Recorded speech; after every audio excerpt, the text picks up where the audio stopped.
Ես ճանաչում էի Տեխասում ապրող մի մարդու։ Նա մինչև 12 տարեկանը կոշիկ չէր ունեցել։ Ընդամենը 5-րդ դասարանի կրթություն ուներ։ Սակայն այն ժամանակ, երբ փողն իսկական արժեք ուներ, նա միլիոնատեր էր։ Երկու տարբեր մարդիկ, մեկը Կալիֆոռնիայից, իսկ մյուսը Մինեսոտայից, ովքեր հաճախ էին հյուրընկալվում նրա տանը, ինձ պատմեցին միևնույն պատմությունը, որ այդ մարդը պատմել էր իրենց։ Նա երկուսին էլ ասել էր. այս տարիների ընթացքում իմ բոլոր ներդրումների մեջ նա այդպես էր կուտակել իր հարստությունը, ես երբեք ոչ մի սենտ չեմ կորցրել։ Նման հաջողությունը գերազանցում է իմ ցուցանիշները, իսկ ձերը։ Նա նրանցից յուրաքանչյուրին տարբեր առիթներով ասել է. այն ամենը, ինչի մեջ ներդրել եմ, եկամտաբեր է եղել։ Այնուհետև նրանց պատմել է, թե ինչպես է վարվել։ Ես միշտ այսպես եմ անում։ Երբ ինչ-որ մեկն ինձ որևէ գաղափար է առաջարկում եւ ցանկանում է, որ ներդրում կատարեմ, նախ եւ առաջ արձագանքում եմ միտքս։ Ես գիտեմ, որ երբ Հիսուսն ասաց. երբ աղոթես, մտիր քո ծածուկ սենյակը, նկատի չուներ, որ աղոթելու համար պարտադիր պետք է ծածուկ սենյակ գնալ։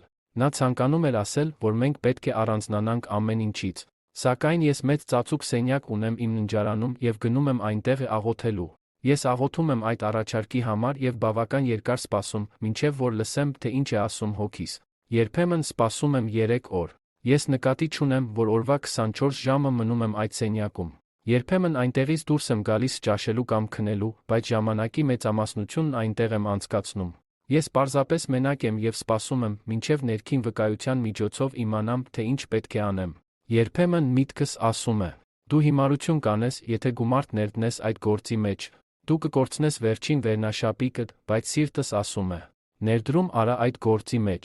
Ես այդպես էլ վարվում եմ։ Եվ այս տարիների ընթացքում երբեք ոչ մի սենտ չեմ կորցրել։ Այնուհետև ինձ մեկ այլ գործարք են առաջարկում, եւ միտքս ասում է. ավելի լավ է համաձայնես։ Սակայն ես ուշադրություն չեմ դարձնում մտքիս։ Մտնում եմ իմ ծածուկ սենյակը եւ սպասում, երբեմն ողջ գիշեր։ Ես աղոթում եւ Աստվածաշունչ եմ կարդում, բայց ժամանակի մեծ մասը պարզապես սպասում եմ։ Ես լռում եմ, մինչև կարողանամ լսել, թե ինչ է ասում սիրտս։ Երբ սիրտս ասում է. ոչ, չհամաձայնես, իսկ միտքս ասում է.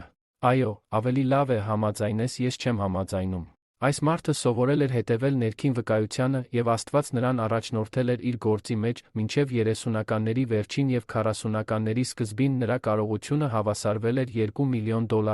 Այժմ այդ գումարն այնքան էլ մեծ չի թվում, բայց այն ժամանակ մեծ էր։ Միթե Աստված նրան ավելի էր սիրում, քան ձեզ։ Ոչ, բայց այս մարդը ժամանակ էր հատկացնում Աստծուն լսելու համար։ Նա քայլեր էր անում եւ միջոցներ ձեռնարկում Աստծուն սպասելու համար։